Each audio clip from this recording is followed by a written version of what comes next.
Doing Life with Your Adult Children by Jim Burns. Remember those sleepless nights when your babies were small? Back then, your worries were all about milk, stuffed animals, and an endless supply of diapers. Well, what about now, when your kids are grown? You might still be having sleepless nights, but for entirely different reasons. These days, you're probably lying awake wondering, is my son making the right career choice? When will my daughter finally land a steady job? Should I say something about my kid's new relationship, or should I just keep quiet? Welcome to the world of parenting adult children, a phase of life nobody really prepares you for. The old rules don't seem to apply anymore, do they? You want to support them, but you don't want to enable them. You want to stay connected, but you have to respect their independence. It's a delicate, confusing balance, and honestly, most of us are just figuring it out as we go. But you are not alone in this. In this guide, we'll explore practical, compassionate strategies for navigating this new territory and building an even stronger relationship with the incredible adults your children have become. Being a parent is quite possibly the longest and most demanding job you'll ever have. And then suddenly, when your kids hit adulthood, it can feel like you've been handed a pink slip. Thanks for your service, they seem to say, but we've got it from here, as they pack up their rooms and head out into the world. From their perspective, they no longer need managing or guiding. They're adults now. They have jobs, apartments, maybe even serious relationships of their own. But here's the thing we all secretly know. Sometimes their choices don't exactly scream, mature adult.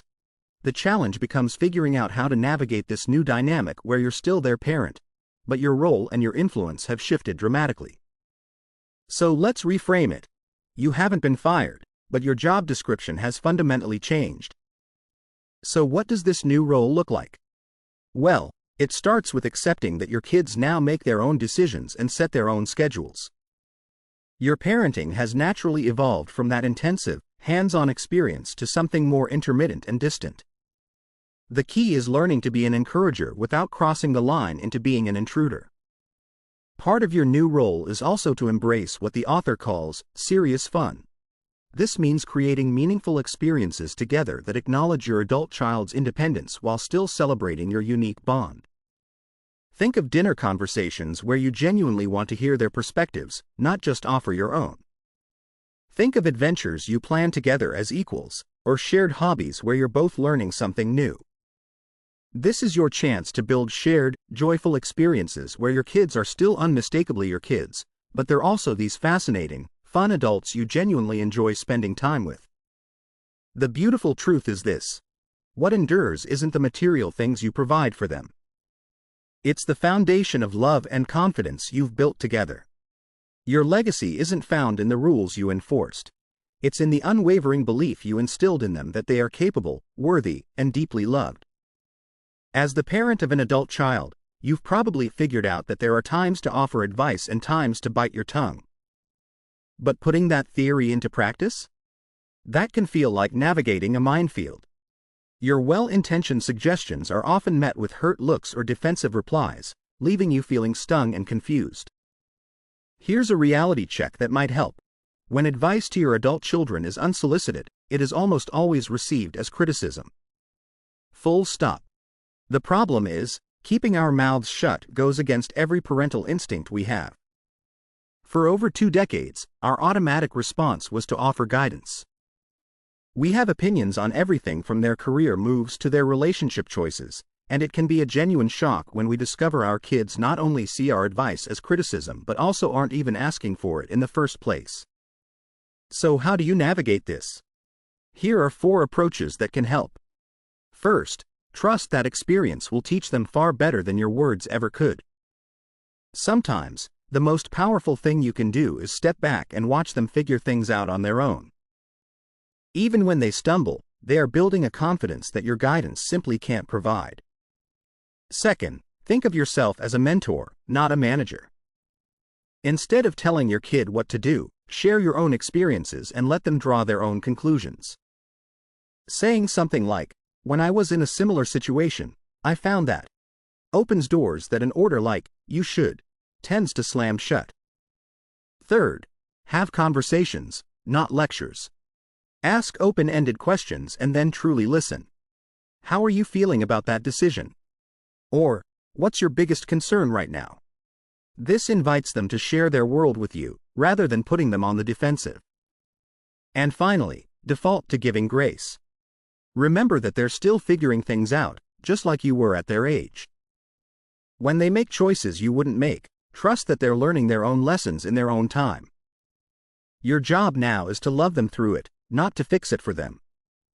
Let's imagine an adult child we'll call Dylan. He's in his early 20s, coasted through school, left college unfinished, and can never seem to hold a job for long. He still lives at home.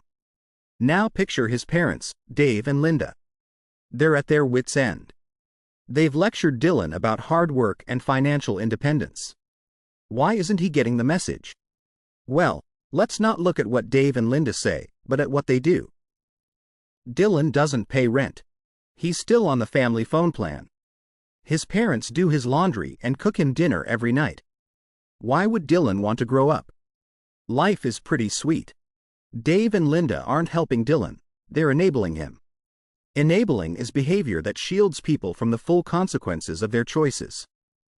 It feels like helping, but it actually allows your child to remain irresponsible. Now let's hear about Amanda. Her parents, Bob and Cheryl, raised her in a loving home with strong values. So when Amanda was arrested for a DUI in college, they were devastated. They could have easily afforded the best lawyer to minimize the consequences, but they chose not to. They decided it was best for their daughter to experience the full weight of her actions. This meant a revoked license, DUI classes, and a mark on her record. The result? Amanda learned a hard, permanent lesson, partly because her parents loved her enough to let her face real consequences. This is the essence of supporting without enabling. You offer unwavering emotional support while allowing natural consequences to unfold. It's one of the most valuable gifts you can give your adult child, because it helps them become truly self-reliant. You've probably heard the term, boomerang kids, adult children who return home after college or other attempts at independence.